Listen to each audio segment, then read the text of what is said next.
I'm very happy and very honored to welcome four distinguished guests on this panel who will have a lot to tell us about one of the key problems in the energy transition in general and the question of nuclear in particular. Because as we will see, nuclear is very often seen as a very expensive thing to build that provides then very cheap electricity on the long run. And kind of how we can rethink the way of investing in nuclear and what it means for the future is something I'm going to discuss in greater detail with the distinguished members of the panel. I start with James Krelnstein, founder of Alva Energy. James, you're metaphorically going nuclear, I can see. Yeah, So, I don't mean to be going nuclear at all, but I think, the topic of this panel here is about thinking about how we think about investment in nuclear energy. And I think you made a fantastic point about that the economics of nuclear power, especially over a 100-year time horizon, are very good. And for a lot of lower income countries or developing nations in Africa and around the world, nuclear power represents a really fundamentally empowering energy source. But the question we need to ask is, how are we going to mobilize the financial resources needed to do this in an effective way? And I think we should be kind of blunt and honest here about the history of nuclear energy and financing, right? And that we have seen many, many challenges on financeability of nuclear energy. In the United States, right, which has the largest current nuclear power generation capacity, right, we've seen multiple utilities who've ordered nuclear power plants go bankrupt in the process of ordering those nuclear power plants. In Europe, we watched Framatome and Areva go bankrupt itself due to cost overruns associated with nuclear power plant builds. And I think our industry has responded to these financing challenges with a nuclear engineering solution in the small modular reactor market, right? And basically making smaller reactor designs that have lower upfront capital costs, but maybe actually higher generation costs over their sort of operating history. And I feel like we're now in this sort of middle space, let's be frank, where we have a lot of great nuclear technology, both on the small and large size. We have a lot of even sites and appetite in nations from higher income countries to lower income countries, but we are having at this point a very hard time financing those builds. In my country, we have over 14 gigawatts electrical of new nuclear fully approved by the regulator, and the lack of the ability to find out a way to finance that means that that's not getting built. And I think we need to collectively have that discussion. And even in lower income countries, I think the World Bank still does not support nuclear projects. And let's think about together, I'm not obviously very pro-nuclear, I want to see nuclear power developed, but I think we need to be clear-eyed about the financing challenges that our industry faces right now. James, you are an entrepreneur in the energy sector. Now, if you would have to assign blame, let's put it this way, would you say that we have now a lack of competence because we simply did not train the required people, we don't have the engineers? Or would you say the people will still be there, the know-how would still be there, but we have created such a regulatory corset around building nuclear power plants that even though the technological battle has been won, it's the political, the regulatory front on which we are still losing. And by we, I mean the proponents of nuclear energy, of course. I'm going to talk about the US experience, where we tried building 4 new reactors, and we only finished 2 of them, by the way. The rest of the 2 bankrupted the utility who ordered them, and we abandoned them about $9 billion in. But if you look at the regulatory process that we actually had, the regulatory process has actually improved dramatically compared to what it was in the 1970s and 80s by standardizing the designs, by freezing the regulatory infrastructure with a one-step licensing process. We're in a very different regulatory environment than we were post 3 Mile Island in the United States when the bulk of our fleet was being built. Despite that, we obviously did not have the most successful, and that's being charitable, about that build. So I do think it is a lot of losing competence of the industry itself, of the engineering firms, and of the nuclear reactor designers. Our supply chain issues were the predominant arguable factor that delayed the projects in Georgia and South Carolina. These are modular nuclear power plants, and when you have close to a third of the modules being late by a minimum of 6 months and a median of 18 months, the critical path schedule for your project is almost impossible to meet. And when we're talking about a multi-billion-dollar project, more than that, $20 billion, $30 billion it ended up being, the interest rate alone, as you're delaying your project, becomes a substantial driver of the overall construction cost of the project. And this has even become, unfortunately, a more profound challenge given the macroeconomic conditions we find ourselves in today, with interest rates and inflation at historic highs. So I think this begs the question that our industry, first and foremost, does need to respond with utter competence. And I think we have seen that, to give your example, here in the United Arab Emirates with the building of Baraka with their partners in Korea Hydro Nuclear Power.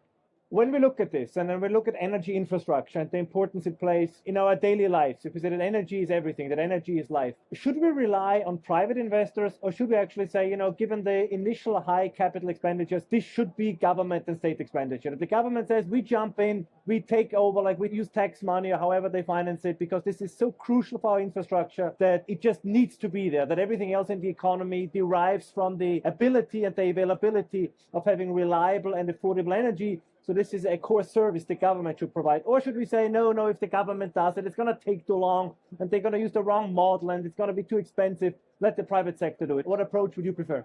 So I think, we have seen a lot of government involvement, even when we're talking about Olkiluoto 3, right? In that case, what happened was essentially a fixed price contract to the Finnish utility TVO, and the ultimate counterparty to that contract, which was Framatome and Areva at the time, a company no longer exists, they defaulted essentially and they needed to be bailed out by the French government. And so it was a wonderful gift, I think, from Paris to the Finns. We finished Olkiluoto at a very inexpensive price, relatively speaking, to the amount of power it generates, but it was ultimately the French taxpayer who enabled that to be possible. And even in the United States, we see that most of the bonds, for example, for the plants in Georgia that were actually finished, were guaranteed by the United States government. And I think that does offer a clue that U.S. government or federal government or government backing is very, very important in a variety of ways, particularly right now where interest rates are very, very high, whereas sovereign debt is generally relatively the lowest, especially if you're a high credit worthy country. You can finance things and get access to capital at a very, very low rate. I think there does need to be much more attention paid to policy solutions to enable capital mobilization at a low cost of capital that not only allows, obviously, the financing cost to be minimal, but also ensures that the plant will, one, be finished, and that we get a second wave of new nuclear builds constructed to actually capitalize on those lessons learned. Unfortunately, a lot of the history of this industry has been us having a build out, it not going so well, and us trying to flip the technology, think we're going to engineer away those challenges that we had in the first deployment. And I don't think that's a sustainable model anymore. I think one of the key arguments that is often being made for nuclear is its safety record, right? That it has a very, very high safety record. We also know that the issue of nuclear waste is one that can be dealt with. But let's assume that we have the quadrupling, maybe a tenfold expansion of nuclear energy. I mean, wouldn't that also by default increase the likelihood of accidents? Doesn't have to be, a massive world-destroying accident. It's like solar panels. The more solar panels you have, the more often it happens that people fall off the roof and break their neck when they install solar panels. And if you have more nuclear power plants, the likelihood of accidents happening simply goes up accordingly. Now, do you think that even for long-term investors, that they are, of course, very sensitive to the public opinion? Because as we see, for example, in Austria and Germany, governments tend to, like a flag in the wind, kind of turn with public opinion. Nowadays, we ride on a high. Right, public opinion towards nuclear energy is very high, but many remember that just 5 years ago, it was very low. So if you want to make a long-term investment, can you really rely on the public and governments that are sensitive to what the public thinks? That new sentiment will maintain. What happens if you have one accident, one Fukushima again, or one Chernobyl-like thing? As Jonas said, right, you had the good example. They said 50 years ago, they said, don't do hydro, and now everybody's happy. What if in 20 years, they say, they said do nuclear, and now everybody's unhappy? How can we avoid that from happening? I think all of us probably agree and understand the zero risk fallacy here of us. What we did, obviously, in response to Fukushima killed far, far more people in both Japan and Germany and probably around the world than Fukushima, even by the most conservative models, said. But obviously, investors do not feel that way. And it's not just in the nuclear power plants that we saw this, it's in the nuclear fuel cycle in particular that this really was actually quite catastrophic what occurred. Because in the US alone, we had 3 new enrichment facilities, uranium enrichment facilities that are necessary to enrich uranium for most of the nuclear power fleet that were going to be built at that time. And the expectation that investors had that nuclear power was going to decline over the long term meant that the capital necessary to build those uranium enrichment facilities was not mobilized. And as a result, right now, we find ourselves in the United States and in the European Union highly dependent on Russia, on the Russian Federation, for enrichment service. And this is obviously, from a geostrategic point of view, not very good. I think that we all can understand on this panel the statistical information that we know about how safe nuclear energy is, especially compared to the fossil fuel equivalents that's often replaced with. But we have yet to be able to translate that reality towards investors. And when we're thinking about long-term thinking in nuclear investment, that is sort of the name of the game. How are we going to not just convince ourselves as advocates or as industry or even as utility men, how do we convince financiers that they need to mobilize the capital even in the event of an accident? And what is a government policy and international policy we need to implement to make that a reality? I'm sorry if somebody's asked this question before, but you hear a lot about these micro plants, smaller facilities, which are cheaper, quicker to build. And if something does go wrong, they're more containable. Have we discussed this at all? Is this something that is in the future of nuclear industry? I think when you say cheaper for micro reactors or even small modular reactors, what does cheaper mean? So obviously the capacity of the plant is smaller. You're going to hopefully pay a lot less for it, but you're also going to get a lot less power out of it. So the question that we need to be asking, what is the price per unit power or per unit energy, depending on how we want to calculate this?